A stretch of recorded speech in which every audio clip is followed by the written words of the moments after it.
नमस्कार दोस्तों, मैं सुधांशु शर्मा आज आपके लिए एक ऐसी कहानी लेकर आया हूँ जिसे सुनकर शायद आप लोगों की आंखों में आंसू आ जाए। सर्दियों के मौसम में एक बूढ़ी औरत अपने घर के कोने में ठंड से तड़प रही थी। जवानी में ही उसके पति का देहांत हो गया था। घर में एक बेटा था। उस बेटे के उज्जवल भविष्य के लिए उस माँ ने लोगों के घर घर जाके काम किया। काम करते करते बहुत थक जाती थी, लेकिन फिर भी आराम नहीं करती थी और हमेशा एक बात याद करके अपने कामों में फिर से लग जाती थी कि जिस दिन उसका बेटा लायक हो जाएगा, कमाने लायक हो जाएगा, कमाने लग जाएगा, उस दिन आराम करेगी। देखते देखते समय बीतता गया। माँ बूढ़ी हो गई और बेटे को भी एक अच्छी सी नौकरी मिल गई। थोड़े समय बाद उसकी शादी भी हो गई, एक बच्चा भी हो गया। अब बूढ़ी माँ बहुत खुश थी क्योंकि उसके जीवन का सबसे बड़ा सपना पूरा हो गया, क्योंकि उसका बेटा लायक हो गया, अपने पैरों पर खड़ा हो गया था। अब उसका बेटा उसकी हर ख्वाहिश पूरी करेगा, यही सोचने लगी थी वो। लेकिन ये क्या, बेटे और बहू के पास बूढ़ी माँ से बात करने का वक्त भी नहीं था। बस इतना फर्क पड़ा था माँ के जीवन में कि वो पहले बाहर के लोगों का जूठा बर्तन साफ करती थी, अब अपने बेटे और बहू के करती है। पहले बाहर लोगों के कपड़े धोती थी, अब अपने बेटे और बहू के धोती है। फिर भी खुश थी क्योंकि औलाद तो उसी की थी। सर्दियों का मौसम आया।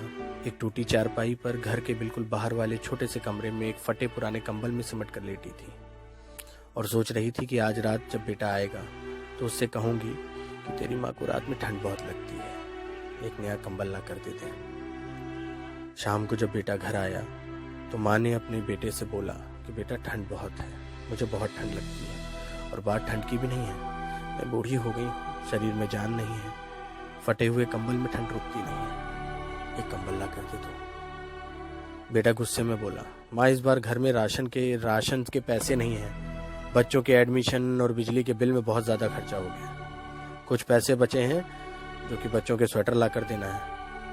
और तेरी बहू ने शॉल शॉल शॉल शॉल कह के जिद मचा रखी है, उसको एक शॉल ला कर देना है। तुम तो माँ हो, घर में ही रहोगी, तुम तो सहन कर सकती हो, हमें तो बाहर जाना होता है कमाने के लिए।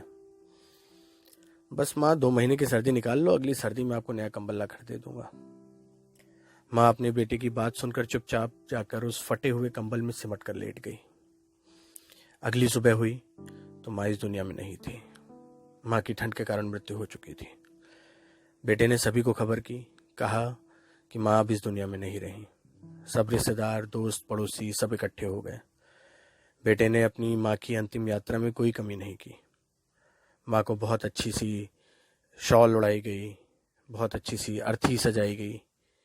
सारी दुनिया अंतिम संस्कार को देखकर कह रही थी कि भगवान हर जन्म में मुझे ऐसा ही बेटा देना। मगर उन लोगों को क्या पता था कि मरने के बाद भी एक माँ ठंड से तड़प रही थी, सिर्फ एक कंबल के लिए।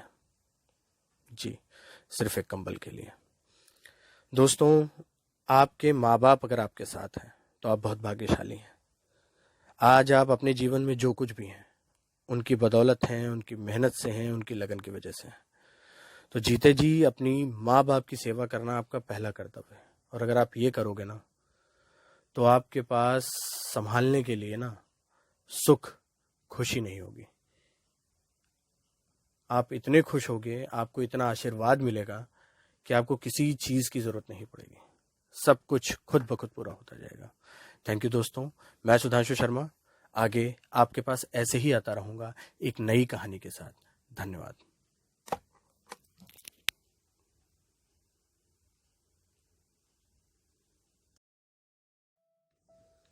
नमस्कार दोस्तों,